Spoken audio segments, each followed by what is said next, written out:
Iran, America और Israel के बीच जो युद्ध है अभी खत्म नहीं हुआ है। अमेरिका ने कहा था कि 60 दिनों तक और शांति वार्ता को आगे बढ़ा दिया गया है। ईरान ने कहा है माय फुट, मुझे कुछ नहीं पता इसके बारे में और हमारे बीच कोई डील नहीं है। अमेरिका को जो करना है करे, हमें जो करना है वो हम करेंगे। डोनाल्ड ट्रंप ने एक बार फिर से कहा है कि आज रात कयामत की रात होगी। ये 14वां 15वां धमकी है। ईरान ने कहा है कि मैं तो तैयार हूं 2029 तक। ये युद्ध 2029 तक चलेगा जब तक डोनाल्ड ट्रंप अमेरिका के राष्ट्रपति के पद से हट नहीं जाता है। तो सोचिए, ईरान ने लगभग तय कर लिया है कि उसका होर्मुज पर पूरा कंट्रोल है और होर्मुज से एक बूंद तेल अमेरिका को नहीं जाएगा। और जैसे जैसे अमेरिका के तेल खत्म हो रहे हैं उसकी बेचैनी बढ़ती जा रही है। डोनाल्ड ट्रंप के पास अब कोई चारा नहीं है। वो धमकी पर धमकी, धमकी पर धमकी, धमकी पर धमकी लगातार दिए जा रहे हैं। बीच में एक दो बार स्ट्राइक करने की कोशिश भी की, लेकिन ईरान पूरी तरह से तैयार है।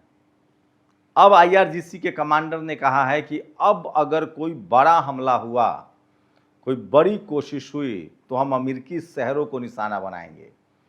और यही अब अमेरिका के लिए बड़ी मुसीबत की बात है, क्योंकि ईरान ने अब तक इस युद्ध के दौरान जो भी कहा है उसे पूरा किया है। उसने कोई झूठ नहीं बोला है। चाहे वो खामनेई की शहादत का मसला हो, ईरान ने उसको भी स्वीकार किया।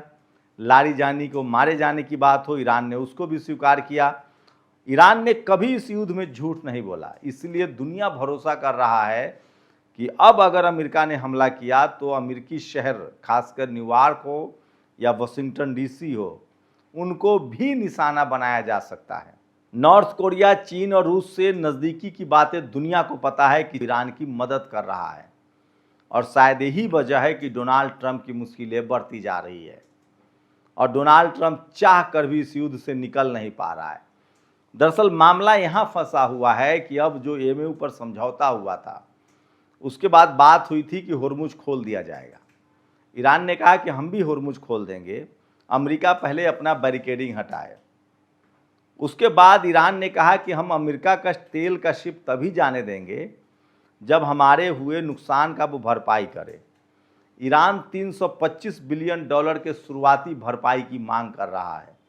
साथ ही उसके दुनिया भर में जो संपत्ति फ्रीज है अमेरिकी प्रतिबंधों का, उसे भी रिलीज करने की बात कह रहा है।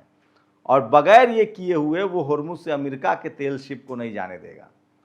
इसी बीच अमेरिका की कोशिश थी कि किसी तरह से होर्मुज खुलवा लिया जाए, तेल आने लगे, उसके बाद अमेरिका ईरान पर फिर से हमला करेगा।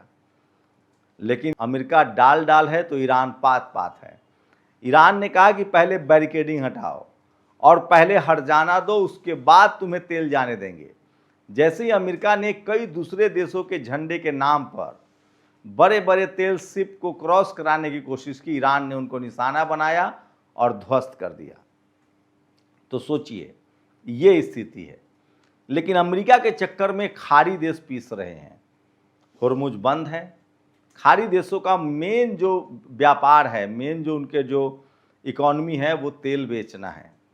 कोई भी खाड़ी देश, चाहे जॉर्डन हो, सीरिया हो, कुवैत हो, ओमान हो, बहरीन हो, सऊदी अरेबिया हो, संयुक्त अरब अमीरात हो, ये सारे देश तभी तेल बेच सकते हैं जब होर्मुज खुले। होर्मुज ही वो रास्ता है जिससे तेल यूरोप जा सकता है या एशिया आ सकता है।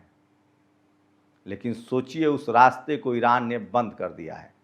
खाड़ी देशों को इस बात का दुख है कि होर्मुज पूरी तरह से ईरान के कंट्रोल में हो गया है। लेकिन खाड़ी देशों को इस बात की भी खुशी है कि अमेरिका का पेट्रो डॉलर कारोबार शट डाउन हो गया है। अब तक 200 अमेरिकी ठिकाने लगभग थे खाड़ी देशों में, उन सबको ईरान ने तबाह कर दिया है। तो आप समझ सकते हैं कि ईरान एक बड़े जीत की तरफ बढ़ रहा है और वो निश्चिंत है, क्योंकि पिछले 45 साल से वो प्रतिबंध झेलने का आदी है। वो अपना तेल सिर्फ रूस को बेचता था, नॉर्थ कोरिया को बेचता पाता था और चीन को बेच पाता था। 7 साल पहले तक भारत भी तेल का खरीदार था। लेकिन अब वो अपने तेल का सारा जो काम है वो चीन को बेचकर पूरा कर रहा है और अमेरिका की हैसियत नहीं है कि चीन को टच कर दे। वहीं चीन ने बाकायदा ईरान तक रेलवे लाइन बिछा रखा है। वो समुंदर के रास्ते से भी उसको दिक्कत नहीं है। उसके जितने तेल हैं वो सब बाई ट्रेन आते हैं चीन तक। और यही वजह है कि रूस, चीन और नॉर्थ कोरिया के तेल खरीदने की वजह से ईरान की सारी ज़रूरतें पूरी हो रही है। लेकिन असली पेच फंसा हुआ है अमेरिका का। अमेरिका का ये लगभग 5 महीना और 15 दिन का समय निकल चुका है, लेकिन 6 महीने के आसपास ही अमेरिका के पास तेल के स्टोरेज हैं और वो जैसे जैसे ख़त्म होता जाएगा अमेरिका की मुश्किलें बढ़ती जाएंगी। तो सोचिए समय ने किस तरह से करवट लिया। अब तक जो अपने आप को सुपर पावर समझता था अमेरिका, वो ईरान से गिड़गिड़ा रहा है कि हमारे साथ समझौता कर लो, हम युद्ध नहीं चाहते हैं। अमेरिका के जो अंदर की रिपोर्ट है कि वहाँ 70% हथियार खत्म हो गए हैं, 30% ही उसके पास हथियार बचे और वो भी कारगर नहीं है। अमेरिका के पास कोई ऐसा जेट नहीं बचा है जो ईरान में तबाही मचा सके। अमेरिका के पास कोई युद्धपोत नहीं बचा है ऐसा है जो फारस की खाड़ी में होर्मुज को कंट्रोल ईरान से छीन सके। इसका मतलब है कि जो भी अमेरिका कर सकता था वो 5 महीने में करके देख चुका है, उसके हाथ कुछ नहीं लगा है। शायद यही वजह है कि वो इस युद्ध से पीछे भाग रहा है, लेकिन उसकी नस दबी हुई है। 325 बिलियन डॉलर का जो हर्जाना है जो ईरान डिमांड कर रहा है वो मांग रहा है। अब ईरान कह रहा है कि खर्ग द्वीप के आसपास जो हमले की वजह से गंदगी फैली है, समंदर और द्वीप बंदरगाह जो खराब हुए हैं और समुद्र का पानी जो गंदा हुआ है, उसकी सफाई का भी जिम्मा अमेरिका को लेना पड़ेगा। तो लगातार ईरान अमेरिका पर दबाव बना रहा है। ईरान आराम से घर में बैठा हुआ है और चीन, रूस और नॉर्थ कोरिया की मदद से उसने अपने सारे इंफ्रास्ट्रक्चर फिर से खड़े कर लिए हैं, चाहे उसका रिफाइनरी हो, चाहे उसके बिजली प्लांट्स हो, इलेक्ट्रिक प्लांट हो, चाहे कॉलेज हो, यूनिवर्सिटी हो। तेज़ी से वो अपने इंफ्रास्ट्रक्चर को खड़ा कर रहा है क्योंकि उसके पास अकूत तेल और गैस का भंडार है। लेकिन असली मुश्किलें जो हैं वो अमेरिका की बढ़ती जा रही है। अगर होर्मुज नहीं खुला तो वहाँ तेल के लिए हाहाकार मचेगा। वहीं इजराइल का तो अब कोई इजराइल पर बात करने के लिए कोई तैयार नहीं है। पहले तो अमेरिका ने इजराइल से पूरी तरह से कट ऑफ कर लिया है। इजराइल के बारे में वो नाम भी नहीं ले रहा है। अमेरिका को लग रहा है कि इजराइल की वजह से वो इस युद्ध में फंस गया।